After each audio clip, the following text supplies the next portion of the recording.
ఓం సదాశివసమారంభాం వ్యాసశంకరమధ్యమాం అస్మదాచార్యపర్యంతాం వందే గురు పరంపరాం. జ్యోతిష్ శాస్త్రాన్ని భావితరాల వారికి ప్రసాదించిన ఋషుల యొక్క పాదపద్మాలకి నమస్కారం చేసుకుంటూ, అలాగే నాకు జ్యోతిష విద్యను నేర్పిన గురువర్యులు జ్యోతిష బ్రహ్మ కీర్తిశేషులు శ్రీ ఏరంకి సూర్యనారాయణమూర్తి గారు సూర్యశ్రీ దైవజ్ఞ గారి యొక్క పాదపద్మాలకి నమస్కారం చేసుకుంటూ, ఓం శ్రీ మహాగణాధిపతి నమః, శ్రీ గురుభ్యో నమః, హరి ఓం. వీక్షకులందరికీ నమస్కారం. ఆగస్టు నెల 24వ తారీఖు లగాయతు ఆగస్టు 30 వరకు ఉండేటువంటి గ్రహగతుల ఆధారంగా ద్వాదశ రాసుల వారికి ఈ వారం ఏ విధమైనటువంటి శుభాశుభ ఫలితాలు కలగబోతూ ఉన్నాయో ఈ కార్యక్రమం ద్వారా తెలుసుకుందాం.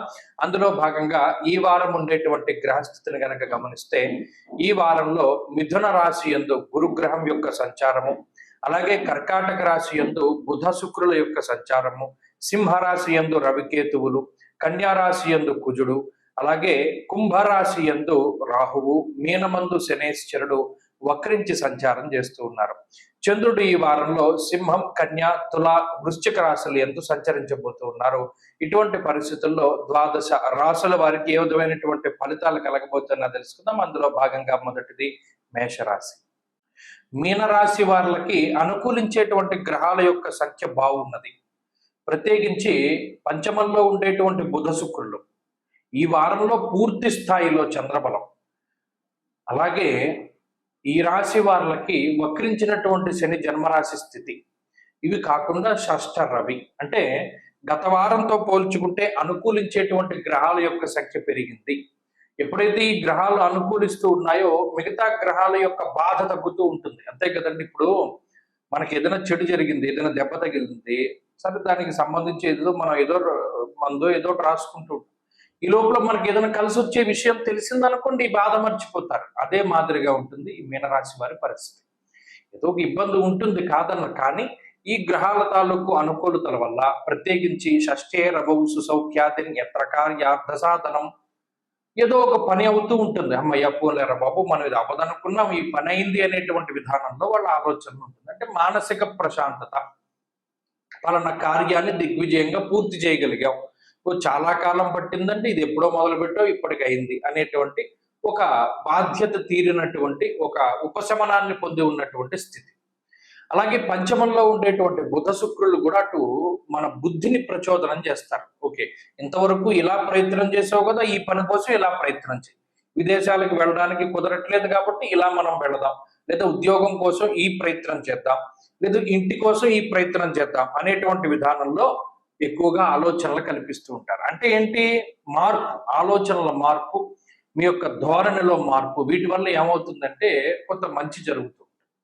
ఈ గ్రహస్థితి ఈ విధంగా మంచి ఫలితాన్ని ఇస్తుంది, బద్ధకాన్ని తగ్గిస్తుంది, కష్టపడేటువంటి తత్వాన్ని పెంచుతూ ఉంటుంది, అదృష్టం మీద ఆధారపడకుండా శ్రమ శక్తి మీద ఆధారపడేలా చేస్తుంది. తత్ఫలితంగా ఉన్నతమైనటువంటి ఫలితాలు వస్తాయి. ఉద్యోగ పరిస్థితులు కానీ, వ్యాపార పరిస్థితులు కానీ అనుకూలంగా ఉండేటువంటి వారంగా ఈ వారాన్ని చెప్పుకోవచ్చు. అలాగే దూర ప్రాంత సంచారము, పుణ్యనది స్నానములు, తీర్థయాత్రలు, దైవ దర్శనాలు, శుభ కార్యక్రమాలు చేయడానికి అనుకూలమైనటువంటి వారంగా ఈ వారాన్ని చెప్పుకోవచ్చు.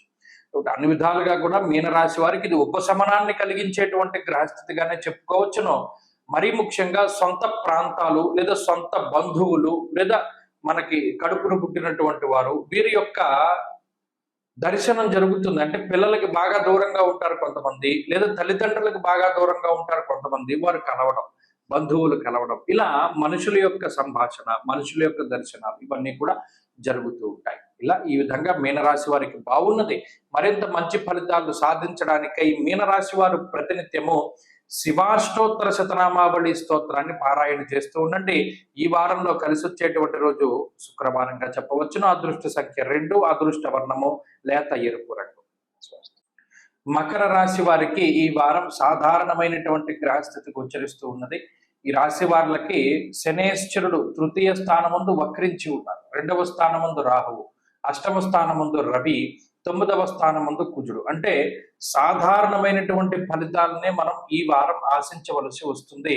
అందులో అష్టమ రవి యొక్క దోషము, షష్ఠ గురుని యొక్క దోషము, అంటే సప్తమ స్థానానికి ఏర్పడ్డటువంటి అర్గళము కానీ, సప్తమ స్థానస్థిత గ్రహాలు కానీ కొంత ప్రభావితం చెందుతూ ఉన్నాయి. దుర్దోష శత్రు సంవాదో గమనాగమనం వ్యధ అన్నది శాస్త్రం. ఇక్కడ ఈ గ్రహస్థితి ఏం చేస్తుంది అంటే అనవసరమైనటువంటి ప్రయాణాలు చేసేలా చేస్తుంది ఒకటి. రెండు, కోపం, అతి కోపానికి, అనవసరమైనటువంటి కోపానికి అవకాశాన్ని కల్పిస్తుంది. అసహనము, అసంతృప్తి అనేటువంటి రెండు రోగాలకి కారణమవుతుంది. చూడండి, ప్రతిదీ కూడా అడ్జస్ట్మెంట్ అయ్యేటువంటి, అంటే మనం ఏదైనా దేనికైనా సరే మనం దీనికి అడ్జస్ట్ అవుదాం అని కొంతమంది వెళ్తారు. కానీ మకర రాశి వారు అలా ఉండరు. నేను ఎందుకు ఇలా అడ్జస్ట్ అవ్వాలి, నేను ఎంత డబ్బు ఇచ్చాను కదా, లేకపోతే నేను ఇంత పెట్టి కొనుక్కున్నాను కదా, లేకపోతే నేను ఇలా చేశాను కదా అనేటువంటి ధోరణి పెరుగుతూ ఉంటుంది. ఇది కొంచెం గొడవలకి దారి తీస్తూ ఉంటుంది. కొన్ని సందర్భాల్లో తక్కువగా మాట్లాడవలసినటువంటి చోట ఎక్కువగా మాట్లాడటం, లేదు మాట్లాడకూడనటువంటి చోట మాట్లాడటం వల్ల కూడా కొంత ఇబ్బందులు ఎదురవుతాయి. దీనివల్ల సామంత జన విద్వేష అన్నారు. అంటే గమనించండి, ఎవరి యొక్క సపోర్ట్ దొరకదు. ఏదో ఒక నిందారోపణ వస్తూ ఉంటుంది. గతంలో నువ్వు ఇలా చేసావు, గతంలో నువ్వు అలా చేసావు అని మకర రాశి వారిని ప్రశ్నిస్తూ ఉంటారు ఏదైనా ఒక సహాయం కోసం అర్థిస్తే. కాబట్టి ఇక్కడ ఒక్క విషయాన్ని దృష్టిలో పెట్టుకోండి. మీ మనసు బాధపడకుండా ఉండాలి అంటే ఎవ్వరి మీద ఆధారపడకండి. ప్రత్యేకించి ఈ వారంలో ఏర్పడ్డటువంటి ఈ పాపార్గల దోషము మీ శక్తిని, సహనాన్ని, ఓపికని పరీక్షిస్తుంది. ఎవ్వరూ మనకి ఉపయోగపడే వాళ్ళు లేరు. మనకి మనమే సహాయం చేసుకోవాలి, మన బుద్ధి మనకు ఉపయోగపడాలి, మన సొంత తెలివితేటల మీద వెళ్ళాలి అనేటువంటి ధోరణితో ముందుకు వెళ్ళండి, మంచి ఫలితాలు సంప్రాప్తం అవుతాయి. ప్రత్యేకించి మాట పట్టింపులకు ఎక్కువ అవకాశం ఉంటుంది కాబట్టి వాటి నుండి దూరంగా ఉండడానికి ప్రయత్నం చేయండి. అటు ఉద్యోగపరమైనటువంటి విషయాలు, ఆరోగ్యము, ఆర్థిక సంపదకి సంబంధించినటువంటి విషయాలు సైతం మధ్యస్థంగానే ఉన్నాయి.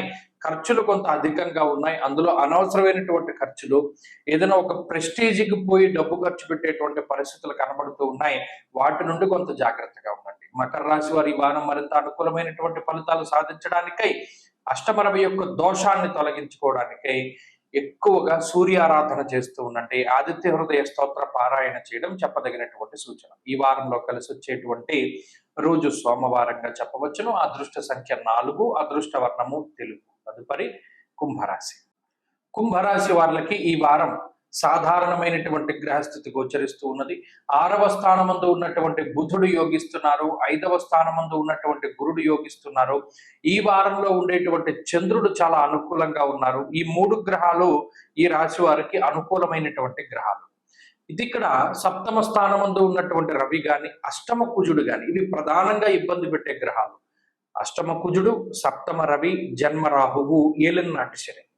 అంటే ఈ 4 గ్రహాలు 4 దిక్కుల నుండి మనల్ని ఇబ్బంది పెడుతున్నాయా అన్నట్టుగా కొంత ప్రెషర్ పెరుగుతూ ఉంటుంది. తేజోహ నిర్మతిర్భ్రంశో మనఃపీడ భయంతదా అన్నది శాస్త్రం.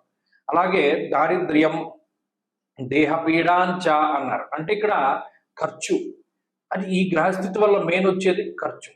అంటే మనం భరించలేనటువంటి విధంగా ఖర్చు పెరుగుతూ ఉండడం. మనం ఒక రూపాయో 10 రూపాయలు ఖర్చు అవుతుంది అనుకున్నటువంటి చోట 100 రూపాయలు ఖర్చు పెట్టవలసి రావడం. తీరా ఈ ఖర్చు పెట్టాక ఇదేం మనకి పనికొచ్చేది కాదు, మన డబ్బు మనం పోగొట్టుకున్నామని రియలైజ్ అయిన తర్వాత బాధపడటం తప్పితే ఏం చేసేది ఉండదు. ఇక్కడ ప్రధానంగా కుంభరాశి వారు మనకి కానటువంటిది, మనకి తెలియనటువంటిది, మనకి అక్కర్లేనటువంటి వాటి మీద ధనాన్ని ఖర్చు పెట్టకూడదు. ఇది ప్రధానంగా గుర్తుపెట్టుకోవాలి. 7వ స్థానమందు రవి, సామంత జన విద్వేష దారాపీడా సుతామయం. ప్రతి ఒక్కరూ ప్రతికూలంగానే ఉంటారు.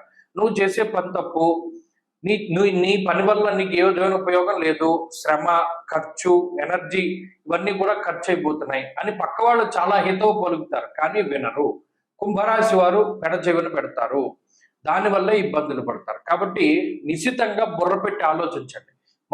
ఈ పని మనకి ఇష్టమే, ఓకే, కానీ దీనివల్ల ఏదైనా ఉపయోగం ఉందా, దీనివల్ల ఏదైనా ఒక రూపాయి వస్తుందా, లేదా మనకి ఏదైనా పేరు వస్తుందా, ఇటువంటివి ఆలోచించుకోండి. ఎందుకంటే కుటుంబ సభ్యుల యొక్క సపోర్ట్ కనబడటం లేదు, బంధుమిత్రాదుల యొక్క సపోర్ట్ కనబడటం లేదు. మీరు ఖర్చు పెట్టే డబ్బు వల్ల జనం మీ దగ్గరికి చేరుతున్నారు. ఈ విషయాలను దృష్టిలో పెట్టుకోండి. ఆర్థికంగా బలంగా ఉండడానికి ప్రయత్నం చేయండి. అలాగే చదువు ఇంపాక్ట్ అవుతుంది. ప్రత్యేకించి దూర విద్య, విదేశీ విద్యలు ఎక్కువగా ఇంపాక్ట్ అవుతూ ఉంటాయి ఈ గ్రహస్థితి వల్ల. అంతేకాకుండా ఉద్యోగపరమైనటువంటి విషయాలపై ఎక్కువ శ్రద్ధ చూపించకపోవడం వల్ల ఇది స్వయంకృతాపరాధంలోకి వస్తుంది. ఎక్కువ ఉద్యోగంలో శ్రద్ధ పెట్టకపోవడం వల్ల సమస్యలు వస్తూ ఉంటాయి. కాబట్టి తగినటువంటి సమయాన్ని ప్రతిదానికి కేటాయించుకుంటూ వెళ్ళండి. మంచి ఫలితాలు సంప్రాప్తమవుతాయి. ఆరోగ్య పరిస్థితులు బాగున్నాయి. బుద్ధి గురువుల యొక్క పాదాల దగ్గర పెట్టేయగలిగితే ఆయనే దాన్ని ప్రచోదనం చేస్తాడు. కాబట్టి ప్రతిరోజు దక్షిణామూర్తి స్తోత్రాన్ని చదువుకోండి, మంచి ఫలితాలు సంప్రాప్తమవుతాయి. ఈ వారంలో కలిసి వచ్చేటువంటి రోజు బుధవారంగా చెప్పవచ్చును. అదృష్ట సంఖ్య 4, అదృష్ట వర్ణము లేత పసుపు రంగు. తదుపరి మీనరాశి.